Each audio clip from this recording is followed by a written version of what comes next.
Before we get into energy procurement, just a brief minute or two on utility bill auditing. If you have clients, and when I refer to clients, obviously I'm referring to end users.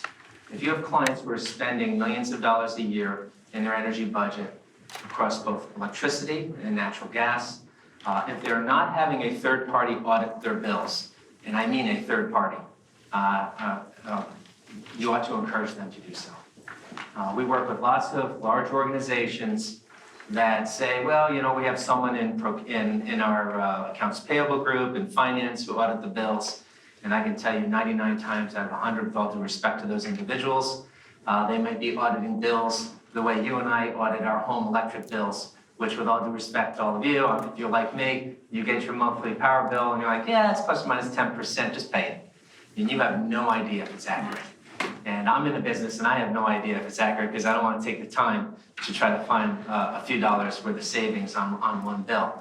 But if you're an organization like the United States Navy or the United States Army or the General Services Administration that spends billions of dollars a year on electricity and natural gas, receiving tens of thousands of utility bills, or if you're a community-based hospital that has a $5 million a year energy budget who receives hundreds of utility bills a year, someone in accounts payable truly does not know how to audit their bills. They may be able to go about an inch deep, whereas if you have a third-party auditor, they can go 10 feet deep in terms of doing tariff analysis and understanding whether or not the bills are accurate. So I encourage you to encourage your clients to have a third party looking at bills. They are rife with errors. And the process for having a third party do that kind of analysis is really pretty simple.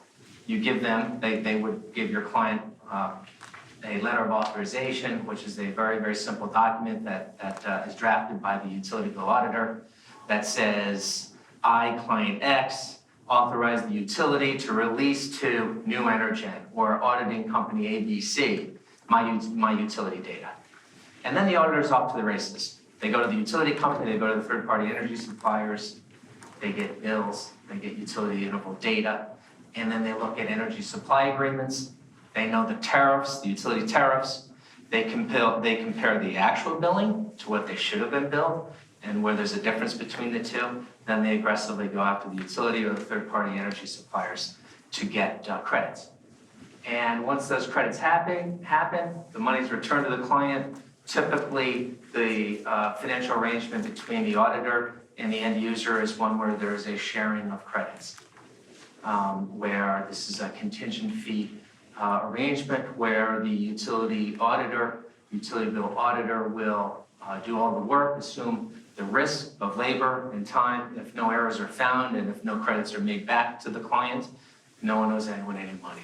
If, on the other hand, some errors are found and credits are then delivered back to the client, then the bill auditor will bill that client for a percentage of those billings. So from the client standpoint, they are ahead right out of the gate. Again, no errors found, no credits made, no one owes anyone any money. Errors found, credits made, the utility bill auditor will audit the bills. And as I say, bills are rife with errors. Here's an example of the kinds of errors we typically come across. I'm not going to go into this chapter and verse, so let me just give you a quick example. In New York City, Con Edison is the utility company. For every $1 that Con Edison bills its clients, there are 28 subcomponents to that bill. 28 components in the tariff, if you will. It is rife with opportunity for error. And again, the end user who may be spending tens of millions of dollars a year on electricity, and this applies to natural gas as well, has no idea if they're being billed accurately. So, again, I encourage you to have your clients look at it. Here's just some brief examples. Presbyterian Hospital in New York City, one of the larger hospitals, recovered over $1 million. That was about a 6-month engagement. Board of Education, this applies to school systems, again, both public and private sectors. I mentioned the DOD, the Defense Department earlier. Here's the GSA in Washington, D.C. Now, you would think that the utility company in Washington, D.C., the electric utility company called Pepco, do you think they would know that the United States federal government is tax exempt? So the feds were paying millions of dollars of sales tax. This is an old number. That sales tax number there that you see there now today is north of about $8 million of errors. Not because the utility company did anything malicious, it's just someone made a fat finger mistake. Key the accounts is, the accounts in their billing system is being taxable versus tax exempt, as we all know, the government is. And so there were errors, lots of errors. So that total recovery number now is actually an 8-figure number. Cultural institutions. So this applies across the board. Everything from commercial real estate, public-private sector, hospitals, universities, doesn't matter what kinds of clients you have. If they're spending over $1 million a year in energy, have someone audit their bills. They'll be happy they did so. Okay, let's talk about energy procurement. So why is it important? So firstly, in most organizations, particularly if they're large organizations, the energy cost center is a big part of their budget.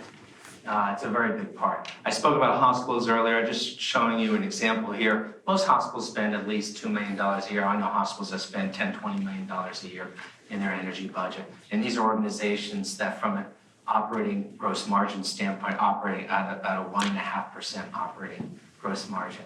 So if you have a cost center that's, say, $10 million a year in energy, and if you can impact that by, say, 10%, 7, 8, 9, 10%, from an operating margin standpoint, the impact is pretty substantial. And if you know what you're doing, you'll save money. And more importantly, you'll manage risk to the budget. Let's see. Let's move on. So, when you're talking to your clients about how they're buying their energy, and by the way, let's just back up. In the United States of America, electricity is deregulated. Think of it from a geographical standpoint, from Washington to Boston, that corridor, out to the upper Midwest, Illinois, Chicago, California, Texas. So basically in the population centers of the United States, now there's some nuances within those geographies I just mentioned to you, but electricity is deregulated. What that means is, in most cases, not in all cases, but in almost all cases in those geographies, buying or sourcing the supply portion of your electricity bill is more cost effective than taking it from the utility. Taking it from the utility the old-fashioned way is called just buying off the utility tariff. In those geographies where electricity is deregulated, by design, the utility company is the supplier of last resort. In other words, from the end user standpoint, you're the hospital, you're the office tower. The market is structured to disincentivize that end user to buy from the utility.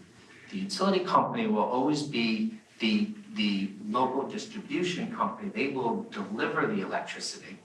So when you look at every dollar of your bill, in general terms, across the United States, about 60 cents of that dollar is for supply. Those are the electrons powering these lights in this room. That is the deregulated portion of your bill. The delivery charges are regulated, the other 40 cents of that dollar, and that pays for the women and men wearing hard hats in trucks, taking care of telephone poles, wires, transformers, etc.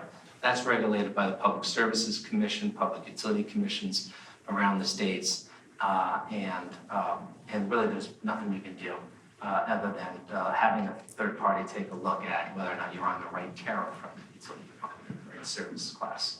But when we talk about energy procurement, we're talking about supply. Remember, you got supply and delivery. Supply is over half your bill. Some parts of the country, it's as much as 70, 75 cents on the dollar.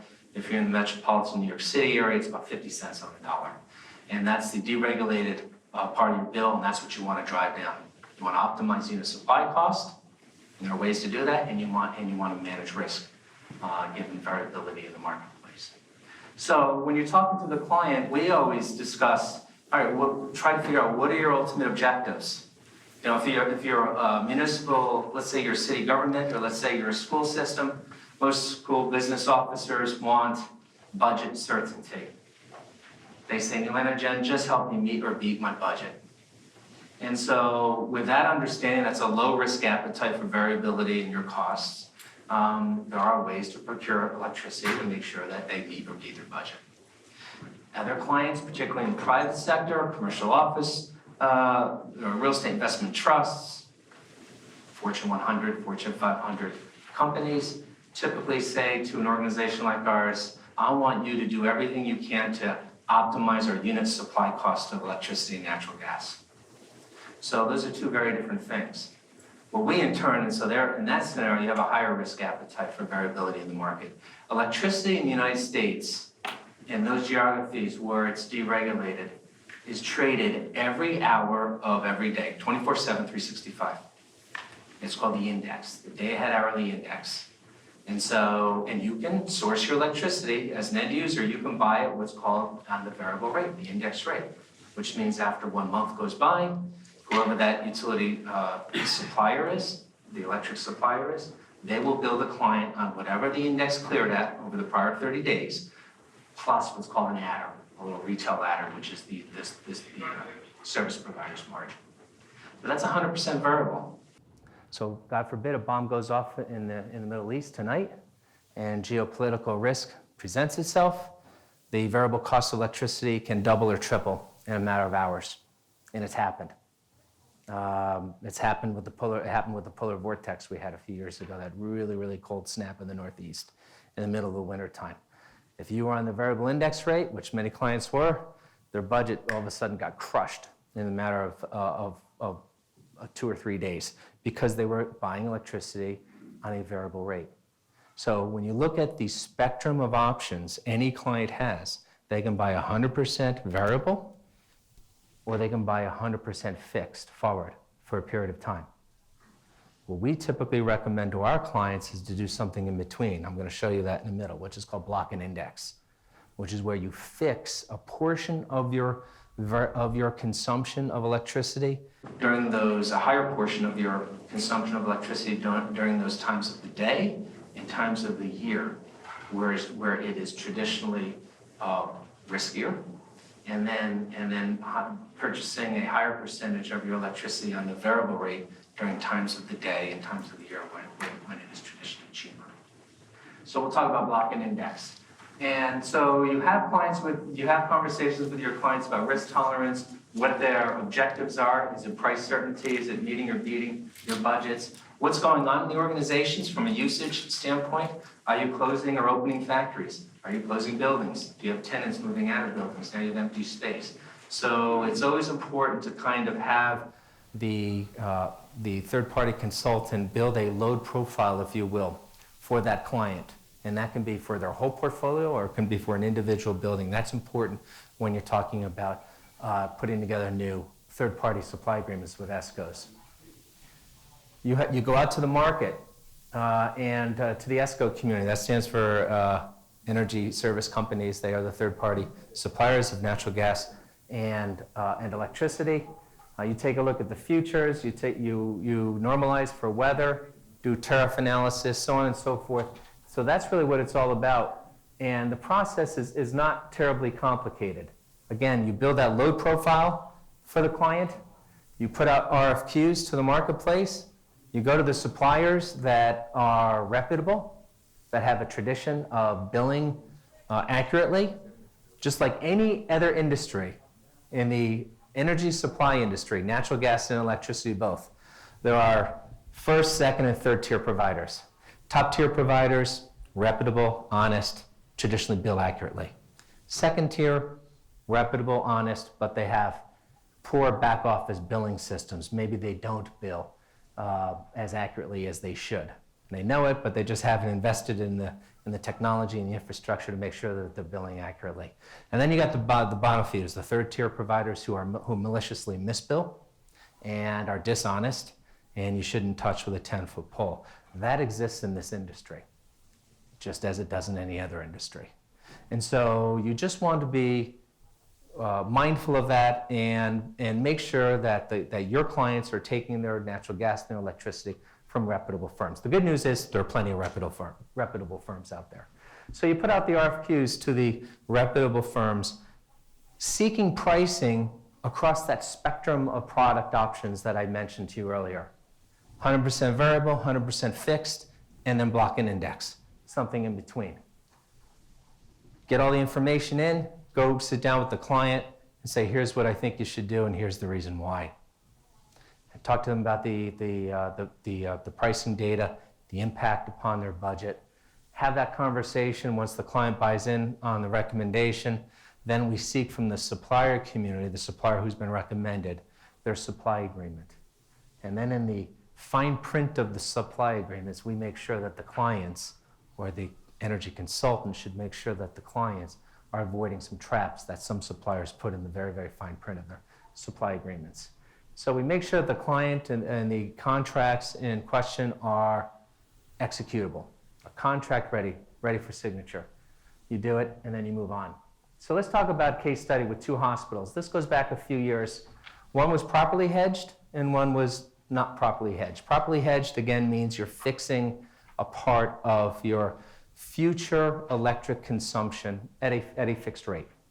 Those are called blocks or hedges. You can do this for 1 month. You can do them for 6 months, 12 months, 24, 36, 60 months. You know, you can take block positions as far into the future as you want. The catch to that is the further out into the future you go, the more expensive the block price is, because you're asking that supplier to fix, to guarantee a contract rate, a cost, a supply rate back to the client. Further out into the future, there's more risk there. Most organizations do not take block positions or fixed positions that far into the future. We normally recommend to our clients to look at the 1 to 3 year time frame. So this hospital had a low appetite for risk, and so they took their hedges appropriately. Now, I don't think I have a light on this, a pointer on this. Maybe I do, maybe I don't. Whoops. There we go. So if you look here, in the early parts of the year, actually, without pointing to that, I'll just talk to you about it. If you look in those deregulated areas of the United States that I mentioned earlier, when you're talking about electricity, usually the price for electricity is higher on peak. On peak is usually designed at 7 a.m. to about 11 p.m. And then off peak, the price falls way off. The unit price per kilowatt hour for off-peak power can be 1/3 of what it is on peak. So that's what typically, or 1/2 to 1/3. So that's what typically happens on any given day. And then there are times of the year where power is more expensive than other times of the year. As you might expect, power is most expensive in most geographies of the United States in June, July, August, September, because you have the high air conditioning loads, you have higher demand for electricity. It's simple supply and demand. The higher demand for electricity, the price goes up. Just as during on-peak hours, you have more demand for electricity on peak, price of power goes up during the day. Off-peak power is much less expensive. So usually power is more expensive when the demand is higher. So January, February, March, winter months, because you do have heating-related consumption of electricity. And then halfway through June, July, August, September, summer months, cooling-related demand for electricity. And then in what we refer to as the shoulder seasons, which is spring and fall, that's when electricity is least expensive in the United States or in North America. Because that's when you get days where it's 55, 60 degrees out. There's not a lot of cooling-related demand. There's not a lot of heating-related demand. So generally speaking, the demand for electricity falls off, and the price follows. That's in this on this index that I'm talking to you about. So if you're the end user, you're a hospital, you're spending $5-10 million a year on electricity, you might say, well, I want to make sure that I'm optimizing my unit supply cost of electricity and gas. At the same time, I want a meter beat my budget. I want both. I want everything. And so typically, what we have seen is the smartest approach to that is to do a block and index strategy, where you can see here the green columns are off peak, the blue columns are on peak, and during the summer months, the percentage of the total consumption that's fixed is higher than in the winter than in the shoulder season, spring and fall. And then in the winter months, it's higher as well. And the whole idea here is when you blend the two, variable and fixed, you blend it together, you build by your supplier that blended rate, that cost per kilowatt hour for that supply portion of your bill is going to be better than the utility tariff. And I can tell you it just about always is. In most cases, considerably better. And so this hospital in question, which happens to be a hospital in Manhattan, went through that polar vortex a few years ago in good shape. You can see, November, January, February, they had blocked, unfortunately, on the vertical axis, it doesn't show the percentage, but that percentage there is about 70–80% of their electricity was fixed. The shoulder months, they were naked in the spring, and then the fall, they had about 50% of their consumption fixed. In the summertime, their target was about 60–70% fixed. So they were in pretty good shape when that hit. Now let's look at a hospital that was not properly hedged. They had a high appetite for risk. They did not take hedge positions. So they went into that polar vortex that winter with none, all the way over to the left, with none of their volume, their consumption for electricity fixed. Meaning they were being billed by an energy supplier, third party, not the utility company, third party, on that variable rate. They got crushed. So their cost increased by about 150%. And just for those winter months where the vortex hit, and as a consequence, they spent about $500,000 more than they needed to. Now, all numbers are relative. For this hospital in question, that was a lot of money, and it hurt them. And missing on a budget is never fun for any organization. But when you're an organization like like most hospitals that are operating at such thin margins, missing by $1 million, $500,000, being over on that cost center is a pretty negative impact. So the way you protect yourself, I've hit upon it, is you want to make sure that both natural gas and electricity supply is properly hedged during those risky times of the year and risky times of the day. And by the way, when I say properly hedged, I do not mean 100% fixed. The problem with taking a supply product that says, I'm going to fix your price for the next 36 months, 100% of your volume, 100% of your organization's consumption of electricity. The problem with that is that the client is paying a risk premium that they should not pay. And there's always debates in our industry over what that risk premium is, what percent that translates into. I happen to believe it's worth at least 4, 5, 6%. And so it's always smarter. Our experience in the last 15 years has shown that year over year, if you look at the year-on-year performance over time, employing a block and index strategy from purchasing is a heck of a lot more cost-effective, and from a risk management standpoint to your budget, more cost-effective than either being 100% fixed or 100% variable. Again, you try to find that happy medium in between. And it's not complicated. This, I've mentioned some jargon here that maybe sounds complicated. It really isn't. You go out to the supplier community, you get the quotes, you make one supplier, natural gas or electric supplier, earn the right to serve that hospital, earn the right to serve that client for the next, say, 3 years. And so the starting point, the base agreement is 100% variable. Put that in place, and then you take some block positions over time. Usually it's just once or twice a year. You take those block positions with the supplier. You get their quotes, you make sure that the numbers are tight to the wholesale market. Most energy consultancy groups have access to those numbers. And you go back to the client and say, this block agreement is executable, makes sense, let's do it. So it's not like you're turning your clients into, energy traders. It's not what you're asking the client to do. You're just asking them to be available once, twice, 3 times a year to sign a simple sales addendum to an existing energy supply agreement that fixes a portion of their utility costs for a period of time. Sir? So the basic contract will be for how long for the initial? Yeah, so normally at minimum 12 months. I'd like to go a little longer, usually 2 to 3 years. So you work with a supplier that you're comfortable with, for their retail adder on that index rate I mentioned earlier, is really aggressive, is a good number. So you get that in place.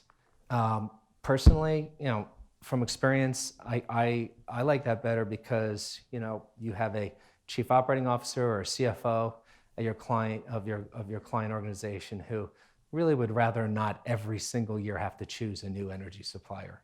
So I think it makes sense to go 2-3 years out, and then during the duration of that supply agreement, take those block positions I mentioned.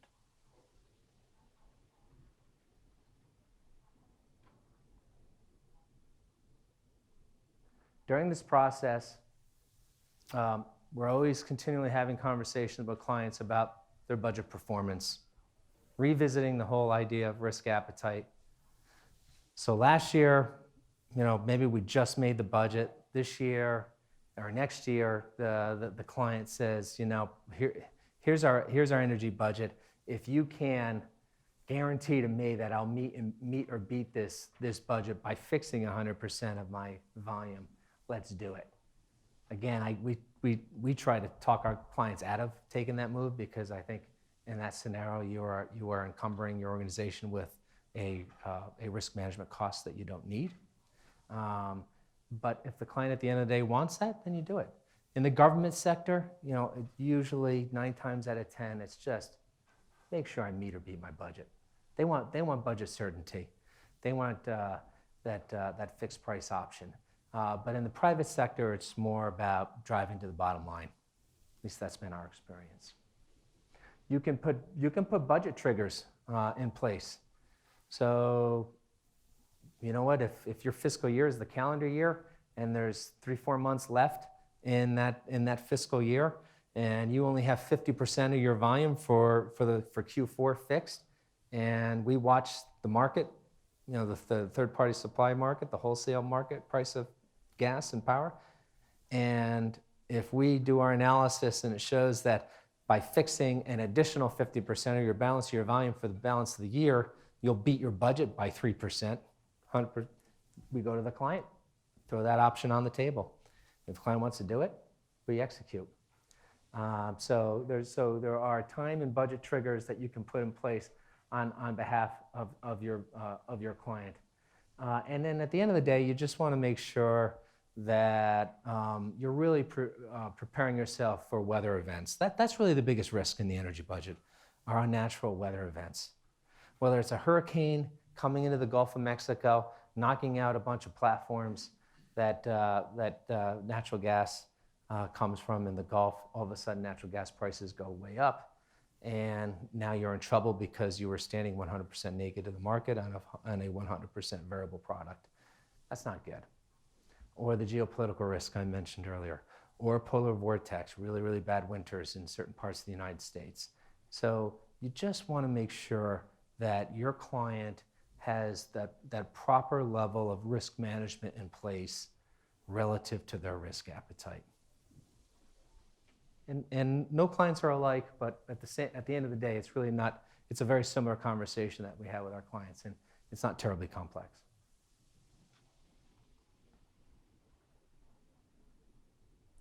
This is the Jacob Javits Center, which is a large convention center in the city, as many of you know. And in this case, as part of the supply analysis that was being done for them, we found other opportunities for them, ICAP tag related. ICAP stands for installed capacity.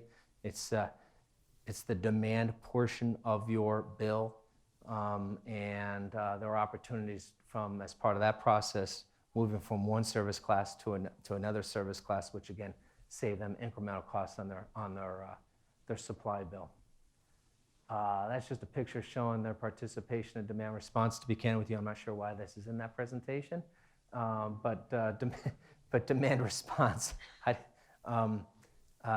some of you may know, demand response is a program, again, in those same geographies of the United States where electricity is deregulated.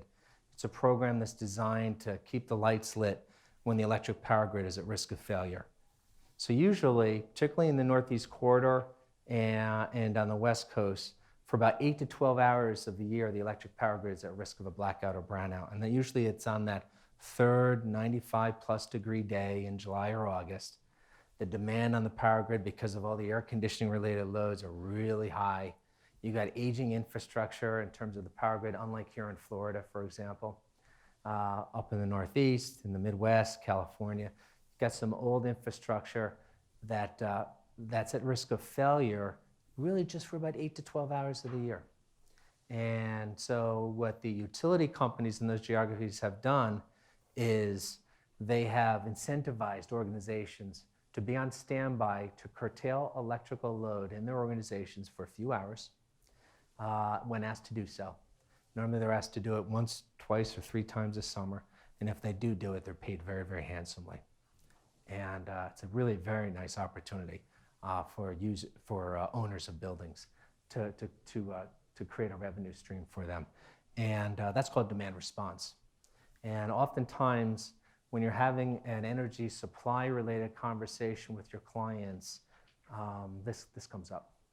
Because there is an energy impact when you curtail electrical load, and it's always wise to have conversations with the client as to whether or not their facilities might be a good candidate for participation in demand response. There are organizations in the country that earn tens of millions of dollars a year by participating in demand response, and they may only be asked to curtail electrical load for 4 hours, 1 4-hour event in the summertime. And the reason why that makes sense for the utility company or the independent system operator, the people who run the power grids across large geographies, is that what that ISO or the utility company would pay the end user to curtail electrical load for a few hours pales in comparison, and that may be millions of dollars, and that pales in comparison to what it's going to cost the utility if there's a blackout or a brownout. And so that's why they do that.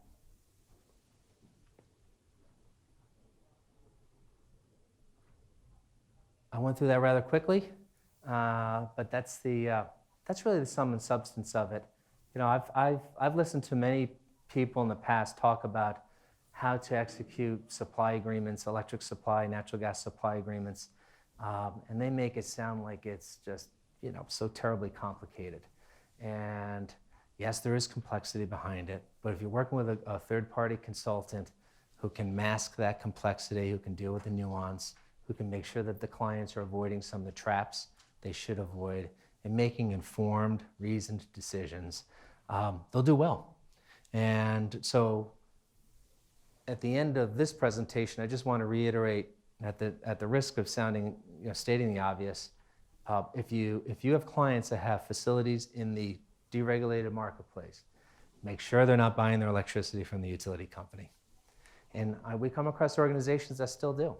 And in almost all those cases, they're spending a lot more than they should. So once they decide to go third-party retail, make sure that they're taking their energy supply, both natural gas and electricity, from a reputable supplier, and then make sure they're buying the right product. Not 100% variable, in most cases, not 100% fixed, something in between, block and index. And if they do those things, they'll do pretty well. They'll have a good measure of risk management in place relative to their budget, and they will have optimized their unit supply cost, which is typically a pretty big cost center in their budget. Any questions? Sir? What would you recommend for regulated markets? Yeah. Is there anything to do from Yeah, there is. bill review? Yeah, there is. So that's exactly what you want to do. You want to have someone reviewing the third-party bills, because utility companies get it wrong, and you want to have someone do tariff analysis. So that's the closest thing you can get to an energy sourcing or energy procurement strategy when you're in a regulated marketplace. So you've got a client, they have dozens of utility accounts, they have a number of buildings. Let's say it's in the state of Alabama where it's regulated electricity. So many of these large organizations might think, hey, there's nothing I can do, it's regulated, I'm just with the utility. Of course I'm being charged properly. And that's the wrong answer.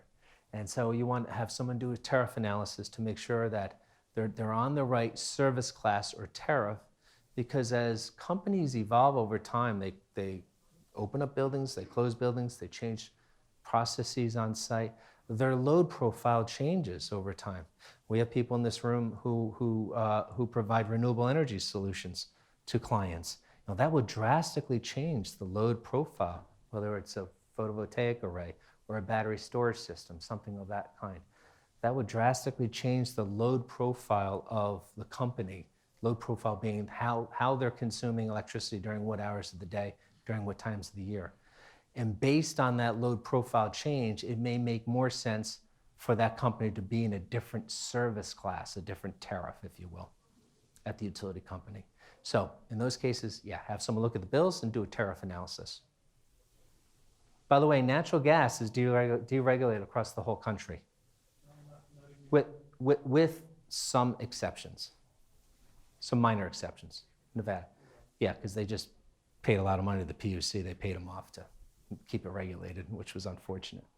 But anyway, so everything I just said about electricity, I know I kind of focused on electricity. It is completely analogous to, translatable to natural gas. Sir? I'm in upstate New York, and my facilities use about 55 million kWh annually. I purchased from a cooperative, a county cooperative Yeah. that buys directly from me, so uses a third-party procurement company who does the daily purchasing, and they balance day ahead and real-time purchasing. However, they say that approach is better than doing future fixing. Yeah. And I just, I question it. I've questioned it, but I've never really, Right. Is this a buying cooperative or a municipal cooperative? Yeah, so I know that upstate New York has a few of them, and I haven't looked recently at at some of the numbers there. Usually, it's a better deal for the end user, but it's worth taking a fresh look at every so often because I've been doing it. I do 5-year contracts. you do. But all index, correct? You're billed all index. In fact, they pay the bill on our behalf, so Yeah. we never pay late fees. Yeah. We don't pay any GRC, gross receipts tax. So the last few winters, that's been okay. And Right. the fee for the third-party administration purchasing. It's nominal. It's like 0.0000. Yeah, yeah. It's really, really low. And we get all kinds of budget reports online. I mean, I can grab my bill off the web and send it to purchasing at my, it's really. May I ask the name of the cooperative? It's Monroe County. Yeah, well, I mean, it sounds like you're probably getting a pretty good deal there. If I were talking to the people who run the cooperative, I would encourage them to at least look at taking base hedges. I rarely pay more than 4 cents a kWh. Rarely. Yeah, in the last few winters, the index has been fine in upstate New York. There have been winters where it's not been fine. That's the problem with that scenario. Well, I get reports daily on 24-hour pricing, and there's some spikes, and it's all over the map, and so it causes the whole daily average to be That's right. off the board. But I can do things in conservation to help with Yeah.